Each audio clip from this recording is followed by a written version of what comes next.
Cimodec.tv, la web TV du Cimodec, en direct du parc des expositions de La Roche-sur-Foron. Et on va parler du Smile avec Jérôme Macmouche, son président. Bonjour. Bonjour. Comment allez-vous ? Bien, ça va. Alors le Smile, est-ce qu'on peut dire que c'est le Cimodec des enfants ou est-ce que c'est beaucoup plus que ça ? Le terme est sympa. Je dirais pas que c'est le Cimodec des enfants parce que si on dit le Cimodec des enfants, des machines, quoi. Ils viennent pas voilà, faire du shopping. Déjà. Par contre, c'est totalement complémentaire avec le Cimodec.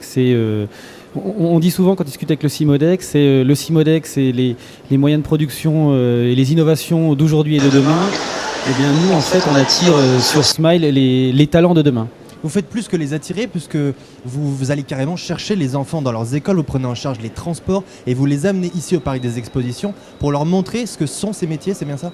C'est exactement ça. Il y a un énorme travail pédagogique qui est fait en amont de préparation du salon, mais après, effectivement, en termes de gestion logistique, oui, c'est nous qui assumons non seulement le planning logistique, mais aussi le fait, assumons financièrement et en termes d'organisation, le fait d'aller chercher les élèves, de monter le planning et de les ramener à leur établissement. C'est-à-dire financièrement, qui paye, qui finance le Smile ?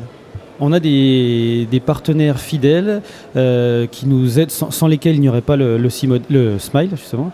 Au premier rang duquel donc, on a le Conseil général de la Haute-Savoie, on a aussi la région Rhône-Alpes, on a aussi la Banque populaire des Alpes, la Chambre de commerce et d'industrie de la Haute-Savoie, le syndicat national du décolletage et aussi Roche Expo.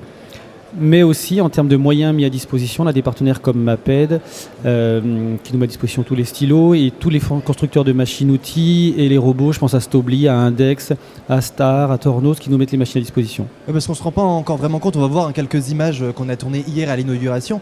On va voir que c'est carrément une usine que vous reconstituez sur ces... Ça fait combien de mètres carrés au total ? Ça fait 1200 mètres carrés. Et ça fait 15 jours, c'est ça, que vous mettez en place cette véritable usine pour montrer aux enfants comment ça marche, comme s'ils visitaient une usine. C'est clairement une usine reconstituée. La seule chose que l'on ne construit pas, ce sont les murs. Les murs et le toit sont déjà présents, sinon tout le reste est aménagé. Et effectivement, oui, les premiers démarrages, c'est ça, oui, un peu plus de 10 jours, effectivement. Quels sont les résultats concrets que vous pouvez mesurer depuis que ce salon existe ? Est-ce qu'il y a plus d'engagement de la part des jeunes dans ces différentes professions ? Nos établissements de formation partenaires, ça aille du bac pro jusqu'à l'école d'ingé, ont leurs effectifs en hausse et les sections industrielles complètes. Alors, il y a un impact Smile, c'est certain, mais la notoriété de Smile a permis, si vous voulez, de créer une dynamique territoriale et partenariale de valorisation des métiers industriels, qui a un fort impact là-dessus. C'est-à-dire ? En fait, si vous voulez, on parle tous, maintenant, quand on parle des métiers industriels, beaucoup de nos établissements partenaires déjà font référence à Smile, parce qu'énormément de jeunes sont venus sur Smile. Mais en plus, c'est 2400 chaque année à peu près, entre 2000 et 2400 chaque année. Ouais, c'est même entre 2400 et 2500 chaque année. On est à plus de 10 000. Ouais. On va frôler les 15 000. Ouais. Et en fait, si vous voulez, c'est surtout que tous les établissements de formation qui ont des sections industrielles, maintenant, on parle tous le même langage quand on veut expliquer un métier. C'est comme si on avait créé une sorte de charte de communication relayée par tout le monde. Et donc, on gagne aussi en efficacité dans notre communication. Et est-ce que ce sont des métiers qui embauchent encore beaucoup aujourd'hui ou est-ce que ce sont des métiers en crise comme les autres ? Non, ce sont des métiers qui embauchent avec des qualifications qui évoluent. Alors c'est certain que on est dans des conjonctures qui sont un peu plus incertaines. Celle du décolletage en 2013 était assez bonne plutôt, parce qu'on a fini à plus 1,7% de chiffre d'affaires dans la profession, donc très intéressant. Mais le président du SNDEC, Lunelbo, disait hier finalement la crise, elle n'existe pas tellement dans le décolletage. En gros, le décolletage résiste, trouve des manières, des niches, trouve des manières de résister à la crise. Alors, non seulement le décolletage, non seulement il résiste, il a résisté vraiment dans les périodes difficiles, je pense à 2009, mais il a surtout une formidable capacité de réactivité, ici d'adaptation. Dans la vallée, pas partout. Peut-être parce qu'ici on a un tissu de petites entreprises. Il y a un tissu qui est assez particulier, mais il y a aussi tous les efforts qu'on fait nous, au niveau de la profession pour accompagner cette adaptation permanente des entreprises.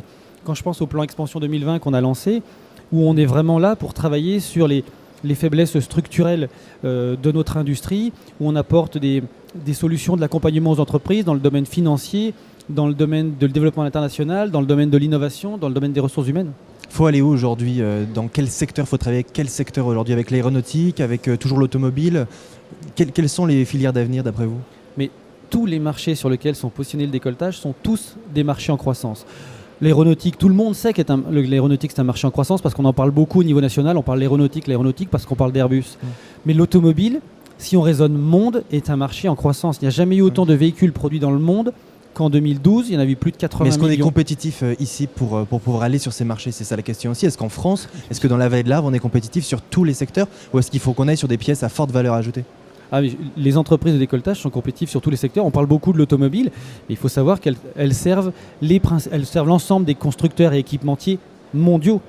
Vous avez alors, on parle beaucoup de l'automobile quand on parle de décolletage parce que c'est une part importante du chiffre d'affaires, mais vous avez des entreprises de décolletage qui sont sur l'aéronautique, vous avez des entreprises de décolletage qui sont dans le luxe, vous avez des entreprises de décolletage qui sont dans le médical, mais une entreprise peut difficilement être sur tous ces métiers parce que il faut se spécialiser le process quand même, de production ou les moyens de production, voire même l'environnement de production va être différent selon les marchés sur lesquels vous êtes. Alors soit elles ont une stratégie, c'est un groupe et elles ont plusieurs entités et puis une entité qui va être dédiée plus au médical, une plutôt à l'automobile, mais ce qui est très rare, sinon elles sont quand même sur 1, 2 ou 3 marchés. Il y en a qui peuvent être sur le médical comme sur l'aéronautique parce que vous avez des moyens de production, des réalisations qui vont être en termes de process ou de moyens de production qui vont pas trop s'éloigner. L'automobile, c'est de la grande série, c'est déjà différent. Et vous pensez que nos entreprises ici ont tout intérêt à s'associer, à faire des groupements et à cumuler, à avoir des synergies le plus possible, ou est-ce qu'on a tout intérêt à rester chacun dans son entreprise? Ah non, moi vous prêchez un convaincu là. Je voulais parler du plan expansion 2020. La philosophie de ce plan, c'est vraiment on est sur de la mutualisation. Et étant donné que dans le décolletage, on est quand même sur des entreprises sur de la PME, de la TPE, de la PME, vous avez quelques grands groupes. L'idée, c'est d'apporter de manière collective ce que les entreprises ne pourraient pas avoir de manière individuelle. Donc, d'où on mutualise. Pour rivaliser notamment avec les Allemands, tout ça. Exactement. Pour faire ce que font les Allemands depuis des années. On le fait dans l'international. Oui, mais quand on parle des Allemands, on dit qu'ils chassent en meute. Les Allemands chassent en meute, mais on raisonne en filière. C'est-à-dire que c'est le donneur d'ordre avec ses différents fournisseurs. C'est comme ça qu'ils vont chasser en meute. Nous, on essaye déjà de se regrouper pour être plus important. Donc, on forme déjà une meute entre nous. Ouais. Voyez ? Et donc, on a toute notre chance aussi, dans une stratégie un peu différente des Allemands. Clairement. Dans le plan expansion sur l'international, on a créé un groupe Mont Blanc Médical Industrie. Ce sont 11 entreprises, pas que de décolletage, de technologies complémentaires, qui proposent une sorte d'offre commune, un guichet unique à destination du client. Et elles sont capables d'aller, j'ai envie de dire, de la conception jusqu'à la dimension, jusqu'au conditionnement. Et est-ce que la mentalité de nos entrepreneurs dans la vallée de l'Arve notamment est compatible avec ce type de regroupement et ce type de, vous disiez, chasser en meute? Est-ce qu'ici on sait faire ça ou est-ce qu'on fait pas trop confiance à l'autre, on n'ose pas trop dévoiler son business et qu'on a un peu du mal encore aujourd'hui à avoir cette mentalité-là? Non, ça évolue clairement et la preuve c'est que ça se met en œuvre. On a créé aussi des groupements d'employeurs avec Alpège, qui est une structure dédiée aux ressources humaines que le SNDEC avait créée il y a quelques années, et on fait des groupements d'employeurs. C'est-à-dire que vous avez, donc là on est groupement d'employeurs aussi bien sur les fonctions de production que sur les fonctions support. C'est-à-dire que vous avez une personne qui est embauchée par le groupement d'employeurs et mis à disposition de 3 entreprises par exemple. Et ça, individuellement, ces entreprises elles ne pourraient pas l'avoir. Ne pourraient pas le faire. Donc ça leur apporte des services en plus de toute façon. Des services et surtout de l'expertise dans ces entreprises et donc de la compétitivité. Est-ce que pour aller à l'international, ça va être le gros de nos marchés aujourd'hui, ça va être l'international, ça va être les pays émergents, ou est-ce qu'on peut continuer à vendre en France et qu'en France? Ça dépend des marchés, Mais bien sûr que l'international, il y a de la croissance, elle est à l'international principalement. Si vous regardez même en raisonnant un peu plus macroéconomique, vous apercevez que la croissance, elle est à l'international. Donc il faut arriver à capter cette croissance. Et je tiens quand même à signaler, quand on parle d'international, c'est qu'on parle bien de développement à l'international, pas de délocalisation, de développement à l'international. C'est-à-dire qu'un groupe situé ici dans la région va aller ouvrir une entreprise ou un site de production à l'étranger. C'est ça? Oui, j'avais pas compris. Oui, bien sûr, ils peuvent aller ouvrir un site à l'étranger, mais le fait d'aller à l'étranger leur permet non seulement de pérenniser et de renforcer le site France, parce qu'en étant basé à l'étranger, ils s'ouvrent à d'autres marchés. Ils peuvent y être allés dans un premier temps parce qu'un client leur a demandé, mais en étant ensuite basés sur place, ils s'ouvrent d'autres marchés. Donc ils vont ramener aussi du business pour le site France. Et on a les moyens de lutter notamment contre les Chinois aujourd'hui en termes ou alors il faut vraiment aller sur la qualité, sur de la haute valeur ajoutée?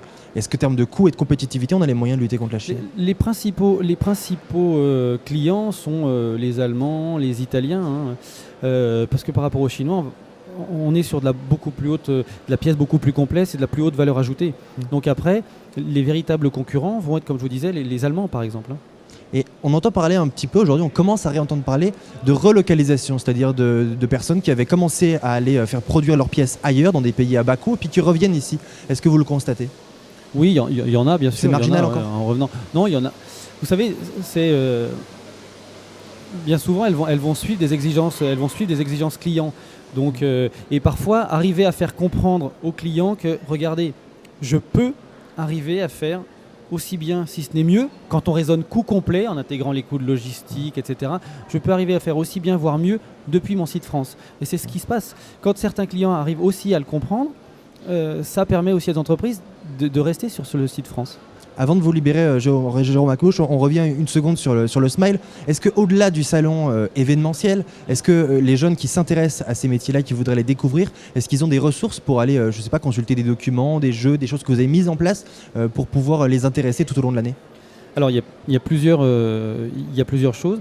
Déjà, ils sont en contact directement avec les centres d'information et d'orientation qui sont présents sur Smile, qui sont un partenaire. On leur remet une brochure dans laquelle ils ont tous les contacts des établissements présents sur Smile. Ça en fonction justement des métiers rencontrés. Vous avez vu, je sais pas, vous étiez intéressé par les achats. Sur cette brochure, ça leur donne les coordonnées, le nom et les coordonnées de l'établissement présent sur Smile et qui fait cette formation achat. Et en plus, nous sur le site de Smile, on a smile-lesalon.com. Il y a effectivement toutes les informations. On a créé aussi un autre site internet qui s'appelle orientationindustrie.com où on a référencé l'ensemble des établissements de formation de Haute-Savoie qui ont des sections industrielles, donc, et pas que industrielles. Donc, et j'ai vu que vous aviez organisé aussi un jeu concours, j'imagine que ça s'est fait sur plusieurs mois, avec cette petite lampe. Je crois qu'il fallait faire le design d'une lampe, et puis les vainqueurs gagnaient quoi ? Le droit de l'avoir gravée, c'est ça ? Ah non, les vrais vainqueurs vont même gagner une imprimante 3D. Mais le jeu, en fait, le principe du jeu, c'est toute cette dimension travail pédagogique amont avec l'éducation nationale. On a demandé aux jeunes, enfin, ce sont des enseignants de technologie qui ont créé un cours, en fait, qui a été diffusé à l'ensemble des enseignants de technologie des collèges qui vont venir sur Smile, où ils devaient en fait réaliser un plan en 3D de la lampe. Ce plan ensuite était envoyé à un partenaire qui est le lycée Charles-Poncet. Les 10 premiers, en fait, sur les 10 premiers qui ont envoyé leur plan, le lycée Charles-Poncet réalisait leur plan en 3D. Vous pouvez les voir grâce à une imprimante 3D. Vous pouvez les voir, ils sont exposés sur Smile. Et ce jury, en fait, choisissait parmi l'ensemble des plans fournis une lampe, enfin un modèle de lampe, enfin un plan choisi. Et le collège gagnant, je ne le dis pas, il est affiché sur Smile, on leur offre une imprimante 3D au collège. Au collège. L'impression 3D, c'est l'avenir ? Pour du prototypage, oui. Moi, pour de la grande série industrielle, pas encore en tout cas. Pas encore. Mais pour de la petite série, pour du prototypage, oui, c'est très intéressant. Vous en avez une d'ailleurs, je ne sais pas si vous l'avez vu dans le tunnel de Smile, vous en avez une d'imprimante 3D qui fonctionne. Je vais aller visiter le Smile alors. Merci beaucoup Jérôme Akmouche d'être venu sur le plateau de Cimodec TV. Et bonne continuation et bon courage, 2400 enfants sur les 4 jours du Cimodec dans le cadre de ce salon Smile. Merci beaucoup. Merci. A tout de suite sur cimodec.tv.